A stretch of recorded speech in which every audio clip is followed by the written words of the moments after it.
24 ঘন্টার দরকার নেই, করে 1 ঘন্টাও দরকার নেই, করে 2 মিনিটের জন্য অক্সিজেন বন্ধ করে দিলাম। বৃষ্টি যেহেতু হয়েছে, ঠান্ডা যেহেতু পড়ছে, অক্সিজেন বন্ধ করে দিলাম। দেখেছি কিন্তু সম্ভব সম্ভব না। তো মালিক তো 1 সেকেন্ডের জন্য, 1 মুহূর্তের জন্য তার নিয়ামত থেকে আমাদেরকে বঞ্চিত করেন না। তাহলে কেন আমরা বিভিন্ন উসিলা দিয়ে মালিকের গোলামি করার ক্ষেত্রে প্রতিবন্ধক তৈরি করে মালিকের গোলামি থেকে আমরা দূরে সরে যাই?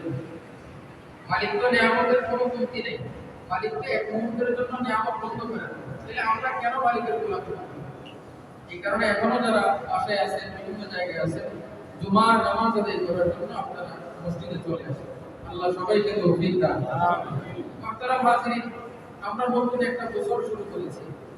এই বছর এটা কিভাবে বছর এখন চলতেছে জুলাই মাস, নতুন বছর হলো থেকে আমরা ইংরেজির হিসাব জানি, আরবির হিসাব জানি না। এই কারণে আরবি কবে বছর শুরু হয়, কবে শেষ হয় আমাদের খবর নেই।